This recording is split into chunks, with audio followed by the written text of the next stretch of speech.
Ayun o. Tignan mo si kuya oh. Hirap ng ginagawa ni kuya. Grabe. Ito yung sikat na nagbabike na may sidecar. 2 years and 3 months pa siyang nagbabike guys. Niikot niya yung buong Pilipinas. Nakakaano na po siya. Ang 40 province niya na rito sa Nueva Ecija.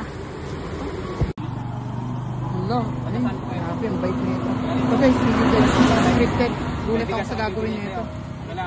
Tapos may ulam na yon, sardinas. Hindi naman sardinas ng tinapa. Klase po yun. Ito yung assorted. Dito lang po sa gilid. Dito kayo sa gilid na Dito po kayo. Dito kayo sa lilim. Huwag kayo dyan sa ano. Hindi ko po yun personal. Galing din po yun sa government.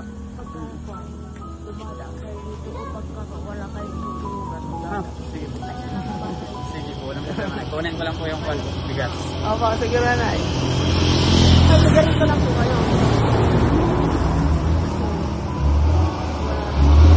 Ito na, kinukuha na ni ni Kuya Neil J. Matunding si Sikat Pilipinas ibibigay niya kay nanay. Ito talaga, ginagawa niya to, nagbabike siya para sa mga matatanda. Ito po yung mga grabe yung puso nito. Nakita niya si Lola. Ito, bibigyan niya ng bigas kasi namamalinis po si Lola. Bibigyan niya ng bigas sa pera, binigyan niya kanina. Grabe.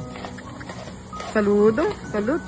Ganyan sana ang puso ng Pagkakaloob ko po, ito na Ito guys, hindi po scripted to. Ito po yung talagang ganito po yung puso niya, ba't niya ginagawa to. Para sa mga matatanda po. Kala namin kasi sasakay si Lola dun sa tricycle. Pero nagulat kami na namamalimos pala siya. Kaya ito, pinuntahan namin para bigyan sana ng pamasahe. Baka walang pamasahe. Kaya ito, lang namamalimos daw at naalok pa nga kami, bahay niya po ito para dito daw kayo matulog if ever. Grabe ang bait ni nanay.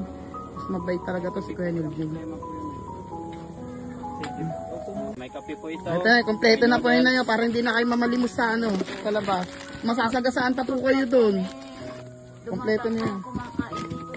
Gulay lang ulam natin. Opo. May kape, may dilata, tapos meron din dito kung gusto niya magpainit. Ayan. Bali, ito po kasi is galing po ito sa munisipyo, pabaon nila sa akin kasi umiikot po sa buong Pilipinas. Ayun. At hindi naman po ako nagluluto. Anong pangalan mo? Nel G Matunding po. Ikaw? Renren po, Renren. Bali, ito po ito po yung suporta nila sa aking paglalakbay. At dala-dala ko po dito yung karapatan ninyong mga matatanda na hindi dapat maabuso. Tama. Hindi na ako makapagtrabaho. Hindi yun. Salamat Ito po, naman. para po sa inyo ito. Salamat. May bigas po ito, may dilata, and may mga noodles po. May kape. Upo po kayo na, upo po kayo. Upo. Sige, salamat mga anak ko. Pagka kung Walang problema. dumadaan kayong Sige po. kumakain dito, Walang problema kahit po. na gulay lang ang aming Ginagawa niya po yung paglalakbay niya para sa mga senior citizen po. Tulad nyo. Paliwanag mo nga kuya. Bilang ako kasi, ang lola ko is naging biktima po ng pang-aabuso. So, sa akin, bilang ordinaryong Pilipino at kumatayong boses ng kabataan, sumusulong po at pinupursige ko po sana na magkaroon ng batas na proteksyonan kayo. Ay, Laban sa pang-aabos. salamat. Ano yan? Wag na pong Hindi po. Ingit po, babalik po ako rito pag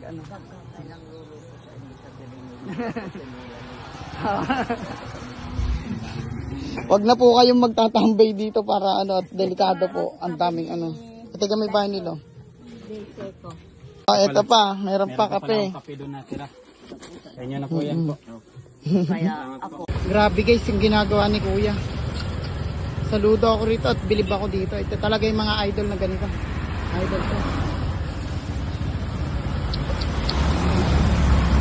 Napakahirap ng ginagawa niya. Ginagawa niya to para sa mga matatanda. Anti-Elderly Abuse Act.